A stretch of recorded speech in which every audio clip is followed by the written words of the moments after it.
अच्छा माँ, मैं जा रहा हूँ। आज के बाद तुम यहीं रहोगे। अच्छा बेटा, खुश रहो, ध्यान से घर जाना।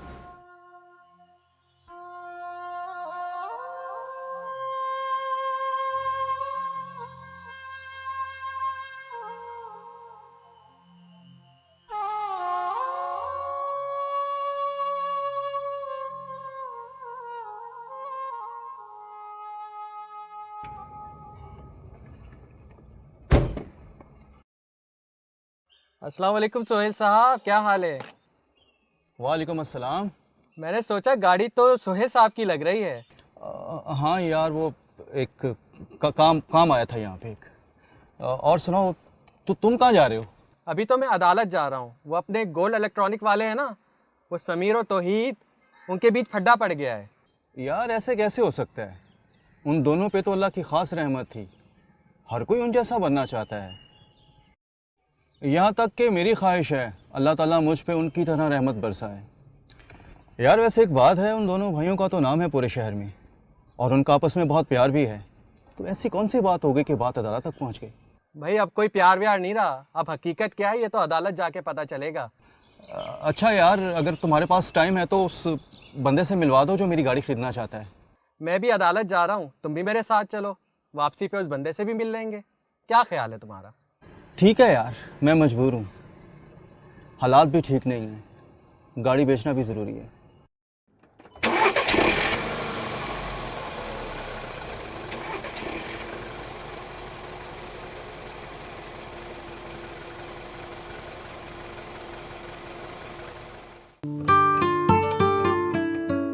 समीर, तुमने अपने भाई तौहीद पे केस किया है।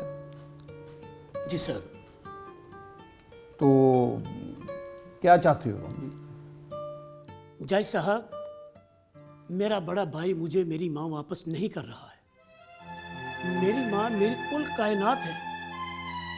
अब मैं अपनी माँ की जुदाई बर्दाश्त नहीं कर सकता। ठीक है तौहीद मियाँ, माँ आप दोनों की है, दोनों भाई हैं आप। माँ आपके पास रहे या इनके पास रहे, क्या फ़र्क पड़ता है?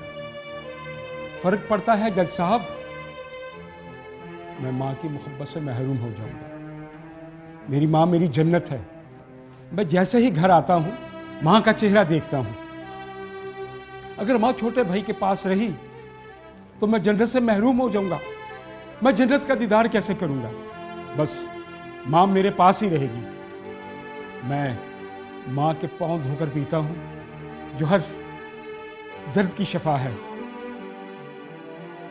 तो फिर अब ऐसा करते हैं हम कि 15 दिन माँ अपने पास रख लें, 15 दिन आप अपने पास रख लें।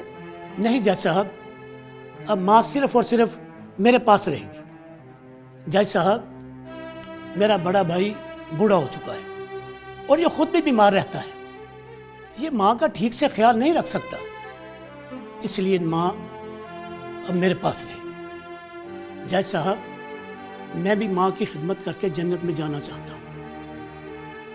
मेरे बड़े भाई ने 12 साल माँ की खिदमत की है। जज साहब, मैं भी अपनी माँ की खिदमत करना चाहता हूँ। जिस तरह हमारी माँ ने बचपन में अपनी ममता की आगोश में हमें सुकून दिया। अब दोनों शहर के जाने पहचाने आदमी हो, और कारोबार भी आपका बड़ा ज़बरदस्त चल रहा है। अदालत में ये केस लेके आ गए, छोटा सा केस। आपको चाहिए था आप घर में बैठ के इसको मसले को हल कर लेते। यहाँ आने के क्या जवाब बनता है आप लोगों का? जज साहब, ये बिजनेस, ये बैंक बैलेंस सब माँ के कदमों का सदका है। और ये जो इतनी अल्लाह ताला की हम पर रहमत है, ये सब माँ की दुआएं हैं। माँ तो रहमत होती है। अब अदालत ये फैसला करती है कि 12 साल माँ को अपने पास रखा है, अपने माँ की खिदमत की है। अब छोटे भाई का भी फ़र्ज़ है कि ये अब माँ इसके पास जाए और माँ की ये खिदमत करे। बस ये अदालत का ये आखिरी फैसला है कि माँ इसके पास जाएगी। जज साहब, समीर, तुझे खुदा का वास्ता है, मुझसे माँ मत छीन, मुझसे मेरी जन्नत मत छीन। मैं माँ की मोहब्बत से महरूम हो जाऊंगा। हम दोनों ने जो बिजनेस किया था ना, मैं सारा तेरे नाम कर दूंगा। बस तो खुदा के वास्ते मुझसे माँ दूर नहीं कर। जो अम्मी के पास बैठकर दुआएं लेता हूँ, मैं उससे महरूम हो जाऊंगा। सुबीर, सुबीर, तुझे खुदा का वास्ता है, माँ को मुझसे दूर मत कर मेरे भाई। माँ को दूर मत कर मुझसे। ये भाई, तुम मुझे ये बताओ कि तुम अपनी माँ के बगैर रह लोगे? कैसा लगेगा तुम्हें माँ से लगे रहते हुए? क्या?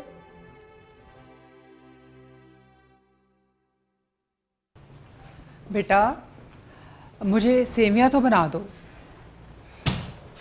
मैंने यूनिवर्सिटी में पढ़ाई तुम्हारी नौकरानी बनने के लिए नहीं की है। तुम्हारा बेटा आता है तो उसे कहो तुम्हारी डिमांडें पूरी करे। कितनी बार कहा है कि घर में एक नौकरानी रख दो, मगर कह देता है कि घर के हालात ठीक नहीं है। दिमाग खराब कर रखा है।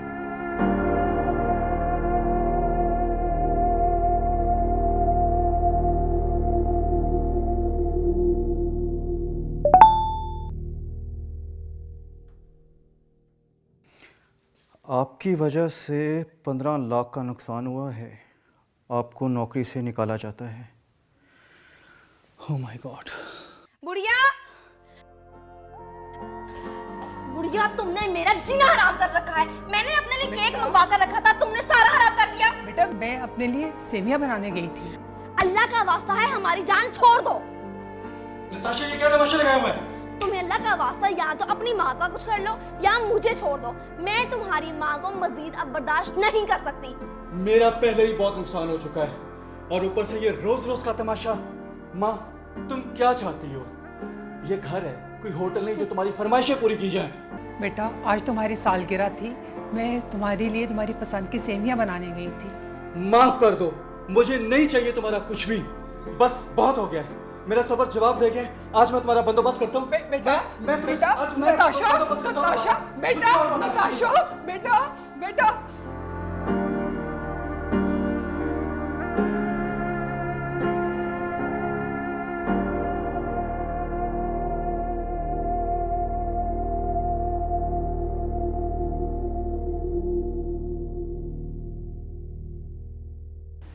जी सर, ये क्या लगती हैं आपकी? माँ है मेरी। और महीने की कितनी फीस है यहाँ की? 10,000 फीस है। आपकी माँ का बहुत अच्छे से ख्याल रखेंगे। फीस आपको हर महीने मिलती रहेगी और इससे कोई फर्क नहीं पड़ता कि आप क्या रखें या ना। ये साइन कर दें आप।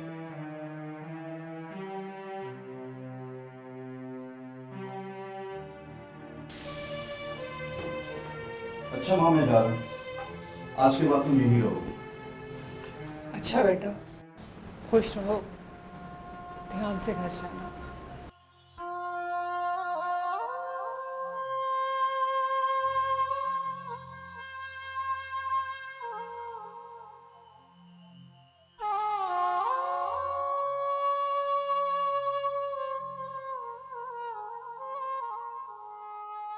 कहाँ गुम हो?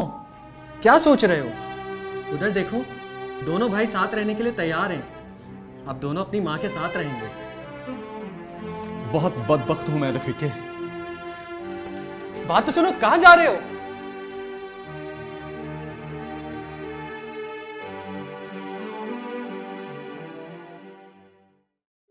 मेरी माँ कहाँ है? जी सर, क्या हुआ? मैं पूछ रहा हूँ, मेरी किधर है? आपकी माँ उस तरफ है।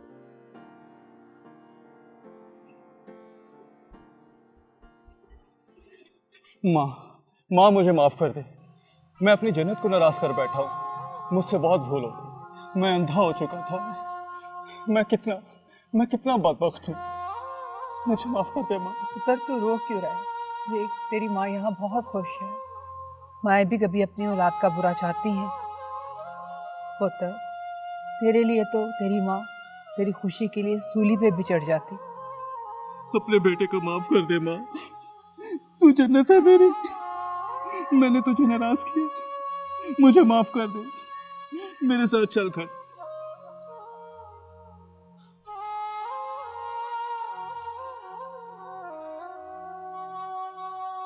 पुत्र, तू इस बोझ को अपने साथ घर क्यों लेके जाना चाहता है? माएँ बोझ नहीं होती, उन दोनों भाइयों की मोहब्बत ने मुझे झंझोड़ के रख दिया है। मेरे मुर्दा ज़मीर को जगा दिया है। मेरी माँ मेरी जन्नत, मेरे साथ घर चल। सारी रहमतें तो माँ तेरे साथ हैं। तुम फिर ले आए इसे? ये माँ है मेरी, ये इसी घर में रहेंगी। और अगर तुम यहाँ पे नहीं रहना चाहती तो दरवाजा खुला है, तुम जा सकती हो इस घर से भी और मेरी लाइफ से भी। माँ यहीं रहेंगी।